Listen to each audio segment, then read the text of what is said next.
और अब देखते हैं कि 1 मिनट में खबर और उसका पूरा विश्लेषण।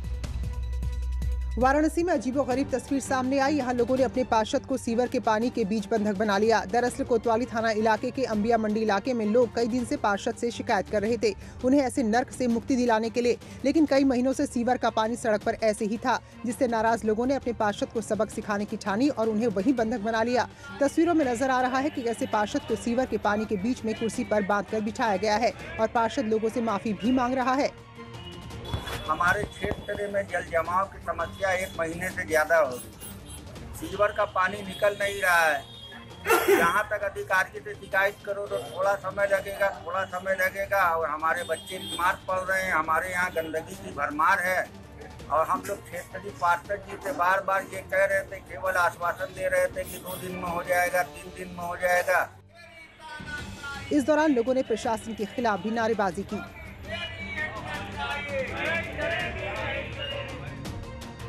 मुजफ्फरनगर में वन विभाग की जमीन पर अवैध रूप से कब्जा कर बनाए गए पीर खुशहाल के किले पर प्रशासन का बुलडोजर चल गया।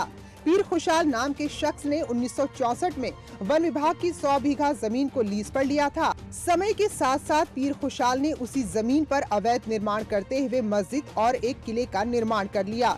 इस रहस्यमय किले में 400 से ज्यादा कमरे बनाए गए थे। साथ ही किले की निगरानी के लिए सीसीटीवी कैमरे और साथ में सैकड़ों की संख्या में सुरक्षा कर्मी तैनात रहते थे।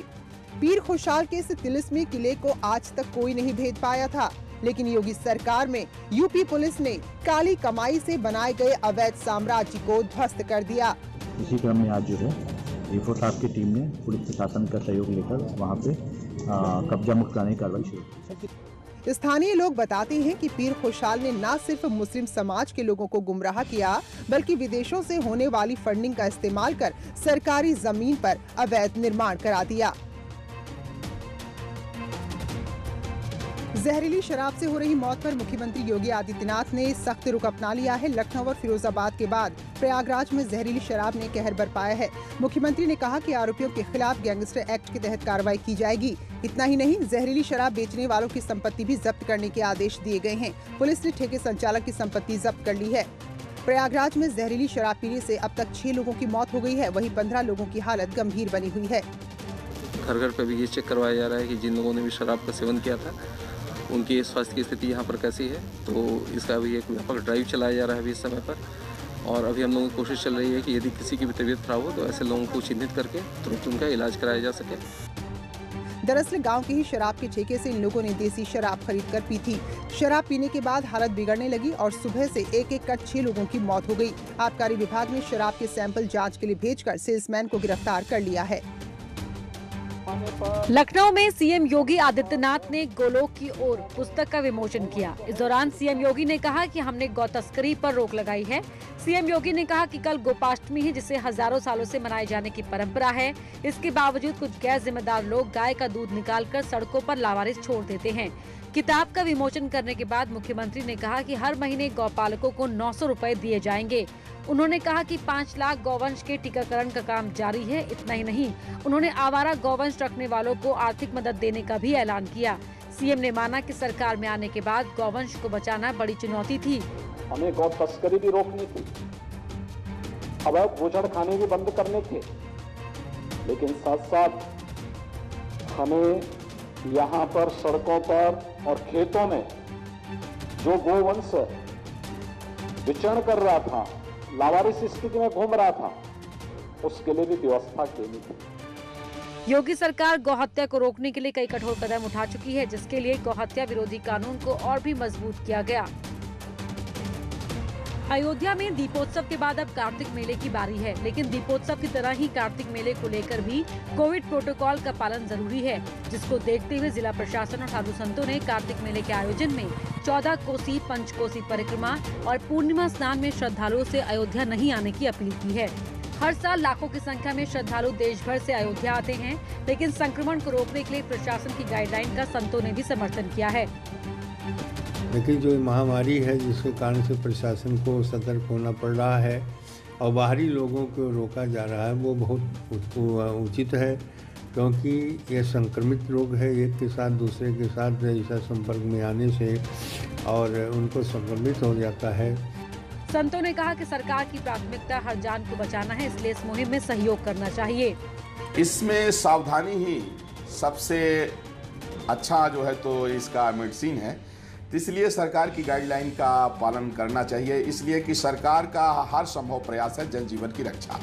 प्रशासन भी परिक्रमा के दौरान मास्क को लेकर सघन चेकिंग अभियान चलाएगा। साथ ही जगह जगह कोविड-19 हेल्प डेस्क बनाई जाएगी। दिल्ली एनसीआर में बढ़ते कोरोना संक्रमण के मामलों के बीच गाजियाबाद में अब सख्ती बढ़ा दी गई है।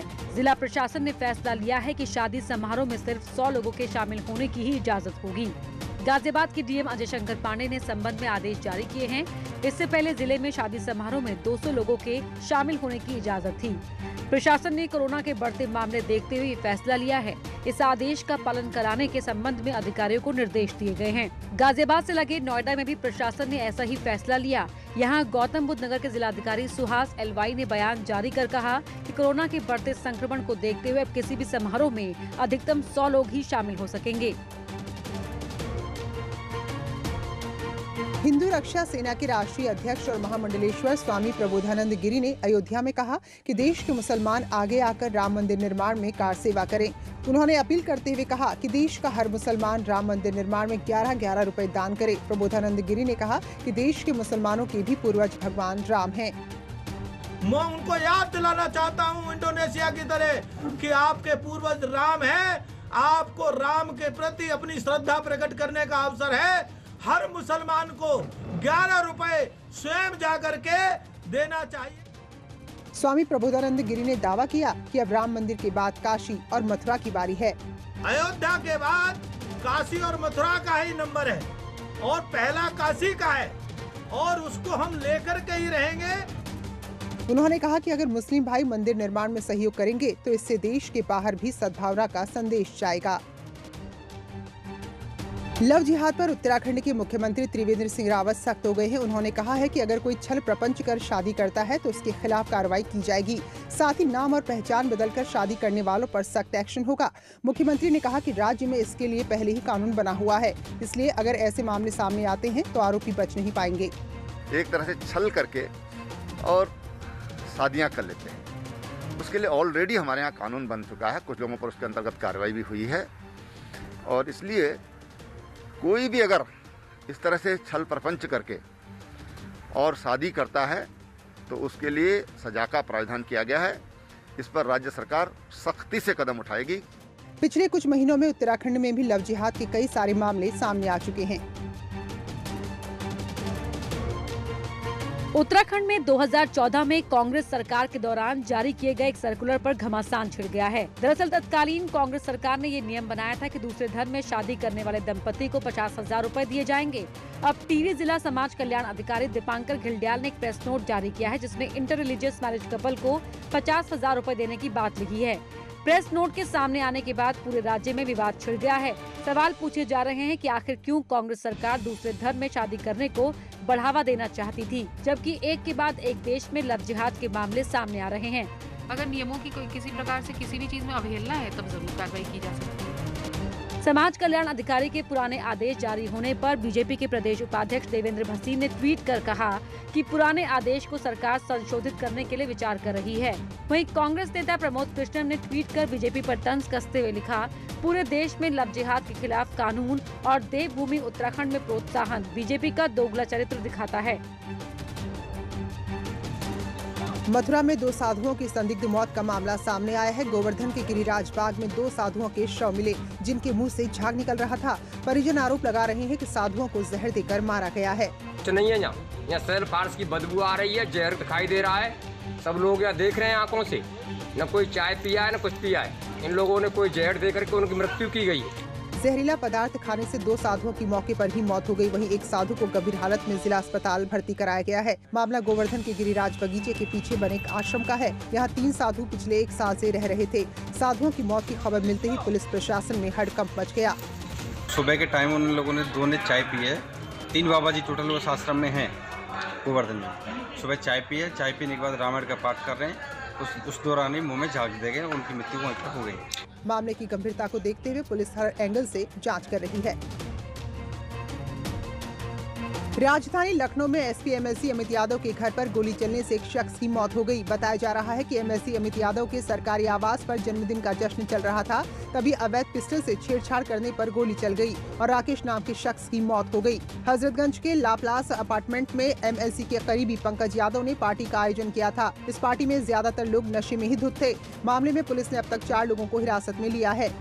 5 लड़के जो पहले से दोस्त थे, एक विनय नामक लड़के का बर्थडे पार्टी सेलिब्रेट कर रहे थे, जिसमें वो लोग शराब भी पिए हुए थे। उसमें विनय नामक लड़के के हाथ से बंदूक, जब वो लोग उसके जो मृतक है उनके साथ जो बंदूक को लेकर छेड़खानी कर रहे थे, उस समय जो पिस्टल है, जो कंटीमेट पिस्टल है, उससे गोली चल जाती है। पुलिस मर्डर के एंगल से भी जांच कर रही है।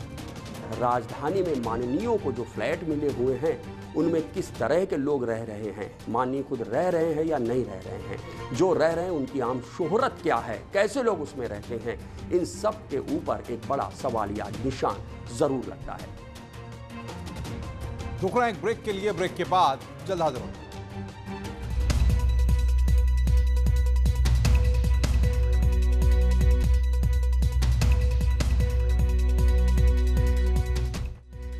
स्वागत है। ब्रेक के बाद देखते हैं कुछ और खबरें 1 मिनट में।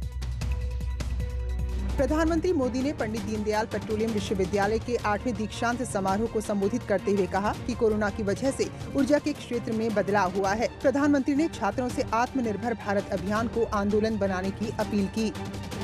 आज हमें आत्मनिर्भर भारत के लिए खुद ही एक आंदोलन बन जाना है, एक आंदोलन का सिपाही बनना है। वही रिलायंस इंडस्ट्रीज के सीएमडी मुकेश अंबानी ने प्रधानमंत्री मोदी की खूब तारीफ की। Gujarat is a trailblazer state. It has always shown the pioneer spirit. Today, the entire world acknowledges that a new Gujarat has paved the path for a new India. The visionary leadership of our Prime Minister Shri Narendra Modi ji that Gujarat received is now available to the nation. I must compliment you and your team for making vibrant Gujarat even more vibrant under the guidance of Shri Narendra Bhai and Shri Amit Bhai. Bollywood drug case में narcotics control bureau ने comedian Bharti Singh के Mumbai flat पर छापा मारा तो उनके घर से ड्रग्स बरामद हुई। घर की तलाशी के बाद एनसीबी की टीम भारती और उनके पति हर्ष को अपने साथ जोनल ऑफिस ले गई। एनसीबी ने अंधेरी, लोखंडवाला और वर्सोवा इलाके में छापेमारी की। एनसीबी ने भारती और उनके पति के मोबाइल और लैपटॉप को जब्त कर लिया है। दोनों से कई घंटे तक पूछताछ भी हुई है। सूत्रों के मुताबिक खबर है कि पकड़े गए ड्रग्स पैडलर की निशानदेही पर भारती सिंह और हर्ष लिमंचिया के घर पर छापेमारी हुई। भारती सिंह टीवी के बहुत ही पॉपुलर एक्ट्रेस हैं, कॉमेडियन हैं। जब मीडिया ने उनसे पूछा तो उन्होंने कहा कि सिर्फ पूछताछ के लिए लाया गया है, उन्होंने कोई जुर्म नहीं किया है। अरे जो आरोप लगे पूछताछ के लिए लाए हैं, बस आपको डिटेन किया गया अरे जो आरोप लगे पूछताछ के लिए लाए हैं, बस आपको डिटेन किया गया। इससे पहले एनसीबी ने अभिनेता अर्जुन रामपाल और उनकी गर्लफ्रेंड गैब्रिएला के घर में भी छापेमारी की थी। खबरों का सिलसिला लगातार जारी है। फिलहाल खबर 1 मिनट में इतना ही। नमस्कार।